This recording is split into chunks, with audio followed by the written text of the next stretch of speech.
नहीं गुंजाइश ही नहीं होती। चलो सुकून नाल करो अपना काम शाम। मेहरबानी, अल्लाह सेहत तंदुरुस्ती दे दूँ, आमीन अल्लाह बहुत दे आमीन आमीन। तंदुरुस्ती होनी।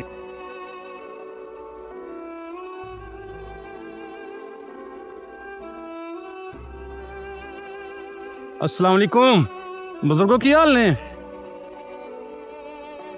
ठीक हो? सुनाओ फिर। मैं ਤੁਹਾਨੂੰ ਆਂਦਾ ਜਾਂਦਾ ਵੇਖਣਾ ਵਾ ਹਾਂਜੀ ਬੱਦਲ ਦੇ ਵਿੱਚ ਤੁਸੀਂ ਇੰਜ ਖਲੋਤੇ ਹੁੰਦੇ ਹੋ, ਧੁੱਪੇ ਵੀ ਤੁਸੀਂ ਇੰਜ ਹੀ ਬੈਠੇ ਹੁੰਦੇ ਹੋ। ਹਾਂਜੀ ਕੋਈ ਹੈ ਨਹੀਂ ਤੁਹਾਡੇ ਕੋਲ ਸਾਏ ਦਾ ਕੋਈ ਸਿਸਟਮ? ਹੈਂ? ਸਾਇਦ ਹੁੰਦਾ ਸਾਇਦ ਕਰ ਲੈਣਾ ਬੰਦਾ ਬਾਹਰ से। ਹਾਂ ਸਾਇਦ ਹੈ ਹੀ ਨਹੀਂ ਜੀ। ਤੇ ਧੁੱਪੇ ਵੀ ਤੁਸੀਂ ਇੰਜ ਹੀ ਬੈਠੇ ਹੁੰਦੇ ਹੋ ਗਰਮੀ ਦੇ ਵਿੱਚ ਗਰਮੀ ਦੇ ਵਿੱਚ। ਐਨੀ ਗੁੰਜਾਇਸ਼ ਹੀ ਨਹੀਂ ਹੁੰਦੀ। ਅੱਛਾ, ਜਿਹਨੇ ਕਮਾਲ ਵਾਲੇ ਘਰ ਦਾ ਸਰਕਲ ਹੀ ਚੱਲਦਾ ਬਸ। ਜੜੀ ਛੜੀ ਬਣ ਜਾਂਦੀ ਹੁਣ? ਬਸ ਸ਼ੁਕਰ ਹੈ ਅੱਲਾ ਰੋਜ਼ੀ ਅੱਲਾ ਦਿੰਦਾ ਹੈ। ਤੁਹਾਨੂੰ ਫਿਰ ਸਾਏ ਵਾਸਤੇ ਦਈਏ ਕੁਛ ਬਣਾ ਕੇ ਲਾ ਕੇ ਦਈਏ? ਕੀ ਸਾਇਆ ਹੈ ਤੁਹਾਡੇ ਕੋਲ? ਹੈਂ? ਕੀ ਚੀਜ਼ ਹੈ ਸਾਇਆ? ਵੱਡੀ ਛਤਰੀ ਹੋਏਗੀ 10 ਫੁੱਟ ਵਾਲੀ, 10 ਫੁੱਟ ਦੀ ਛਤਰੀ। ਤੁਹਾਡੇ ਦੇ ਵੀ ਛਾਂ ਆਈ ਹੈਗੀ, ਠੀਕ ਤੁਹਾਡੇ ਇੱਥੇ ਵੀ ਛਾਂ ਆਈ ਹੈਗੀ। ਠੀਕ ਲਾ ਦਈਏ ਤੁਹਾਨੂੰ? ਲਾ ਲਓ, ਹੂੰ, ਮਿਹਰਬਾਨੀ। ਖੁਸ਼ ਹੋ ਜਾਓਗੇ ਫਿਰ? ਠੀਕ ਨਾ। ਚਲੋ ਵਹਾਓ ਜੀ ਛਤਰੀ। ਅਸਲਾਮ ਵਾਲੇਕੁਮ ਜੀ, ਕੀ ਹਾਲ? ਠੀਕ ਹੋ? ਦੋ ਹੁਣ ਸ਼ੱਕਰਕੰਦੀ ਤੁਸੀਂ ਇਹ ਵੇਖਨੇ ਕਿੱਥੇ ਲਾਣਾ ਸਾ ਹੁਣ ਇਹਨੂੰ?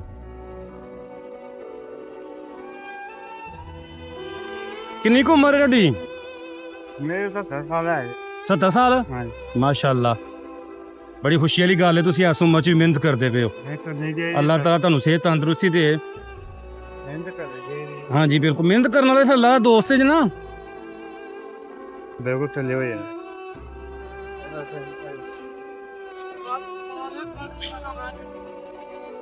ਖੋਲੋ ਹੁਣ। ऐसे रस्सी पहनेगी। ਇਹ ਵੀਡੀਓ ਬੰਦੀ ਵੀ ਕੋਈ ਮਸਲਾ ਤਾਂ ਨਹੀਂ ਇਹਦਾ? नहीं कोई मसला नहीं। ਐਸੀ ਲੋਕਾਂ ਨੂੰ ਮੈਸੇਜ ਦਿੰਦੇ ਆ ਕਿ ਜਿਹੜੇ ਤੁਹਾਡੇ ਜੈਸੇ ਲੋਕ ਨੇ ਉਹਨਾਂ ਦੀ ਛੋਟੀ ਛੋਟੀ ਮਦਦ ਕੀਤੀ ਜਾਏ, ਉਹਨਾਂ ਦੇ ਕੰਮ ਲਈ ਆਸਾਨੀ ਹੋਏ, ਸਕੂਨ ਨਾਲ ਆਪਣਾ ਕੰਮ ਕਰੋ। ਹਾਂ, मेहरबानी। ਲੋ ਹਾਂ ਇੱਥੇ ਲਾਓ ਹਾਂ ਭਲਾ ਜੀ।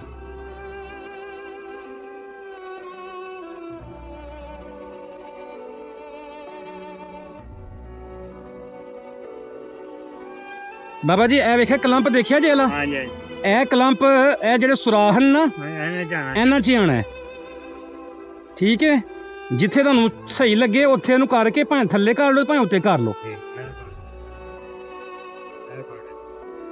ਸਕੂਨ ਹੋ ਗਿਆ? ठीक है ना।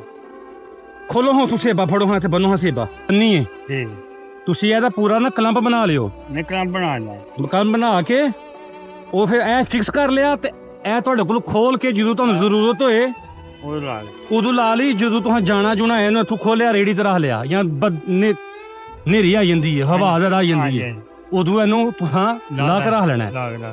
ਇਹਦੀ ਹਿਫਾਜ਼ਤ ਤੁਸੀਂ ਕਰਨੀ ਹੈ। ठीक है। ਠੀਕ ਹੈ ਨਾ? ठीक। ਇਹ ਤੁਹਾਡੀ ਸਹੂਲਤ ਲਈ ਹੈ। ਠੀਕ। ਜਿੰਨੀ ਹਿਫਾਜ਼ਤ ਕਰੋਗੇ ਉਨੀ ਦੇਰ ਤੁਹਾਡੇ ਕੋਲ ਹੰਡੇਗੀ। ਤੁਸੀਂ ਸਕੂਨ ਨਾਲ ਆਪਣਾ ਕੰਮ ਕਰੋ। ठीक है, बाहर नहीं बचाओ बस। ਹਵਾ ਨੇਰੀ ਤੋਂ ਬਚਾਓ, ਹਿਫਾਜ਼ਤ ਨਾਲ ਰੱਖੋ, ਹਿਫਾਜ਼ਤ ਨਾਲ ਲੈ ਕੇ ਜਾਓ। ठीक है, ऐसी चीजें ना कमजोर नहीं रही। ਨਹੀਂ ਨਹੀਂ, ਇਹ ਬਹੁਤ ਇਹ ਮਜ਼ਬੂਤ ਹੈ, ਐਲੂਮੀਨੀਅਮ ਦੀ ਹੈ, ਬਹੁਤ ਅੱਛੀ ਹੈ। ਇਹ ਮੰਗਵਾਈ ਦੀ ਕਰਾਚੀ ਤੋਂ, ਇਹ ਲਾ ਕੇ ਵੇਚਣੀ ਨਹੀਂ। नहीं मेहरबानी है, भेजने का लेना हुआ। ਹਾਂ, ਇਹ ਤੁਹਾਡੀ ਸਹੂਲਤ ਲਈ ਤਾਂ ਕਿ ਤੁਸੀਂ ਸਕੂਨ ਨਾਲ ਇੱਜ਼ਤ ਨਾਲ ਆਪਣੇ ਬਹਿ ਕੇ ਤੁਸੀਂ ਰੋਜ਼ੀ ਕਮਾਓ। ठीक है, मेहरबानी। ਮੈਂ ਰੋਡ ਤੇ ਰਹਿਣਾ, ਮੈਂ ਡੇਲੀ ਇੱਥੇ ਕੋ ਗੁਜ਼ਰਨਾ ਵਾ। ਠੀਕ। ਮੈਂ ਆਂਦਾ ਜਾਂਦਾ ਤੁਹਾਨੂੰ ਵੇਖਦਾ ਰਹਾਂ, ਸਲਾਮ ਕਰਦਾ ਰਹਾਂ। ठीक है, मेहरबानी। ਹਾਂ, बिल्कुल। ਖੁਸ਼ ਹੋ? खुश है ना, मेहरबानी। ਹੈਂ? फिर संग। ਬਸ ਦੁਆਵਾਂ ਜੀ ਯਾਦ ਰੱਖਿਓ। ਐਸਾ ਲੱਗਾ ਫਿਰ? मेहरबानी ना थोड़ी। ਹੈਂ? मेहरबानी अल्लाह बसे तंदुरुस्ती दे, बहुता दे जाएगा। ਸਕੂਨ ਹੋਏਗਾ ਹੁਣ? सुकून हो गया। हैं? मेरा कहने बादशाह दे ठीक हो जाएगा। ਠੀਕ ਹੋ ਜਾਏਗਾ। ਚਲੋ ਸਕੂਨ ਨਾਲ ਕਰੋ ਆਪਣਾ ਕੰਮ ਸ਼ਾਮ। मेहरबानी, अल्लाह सेहत तंदुरुस्ती दे दूँ, ਆਮੀਨ अल्लाह बहुता दे। ਆਮੀਨ ਆਮੀਨ। तंदुरुस्ती होनी चाहिए बंदे। ਹਾਂਜੀ ਬਿਲਕੁਲ, रोजी अल्लाह देंदा जी। ਤੰਦਰੁਸਤੀ ਨਾਲ ਹਰ ਸ਼ੈ ਹੁੰਦੀ ਹੈ।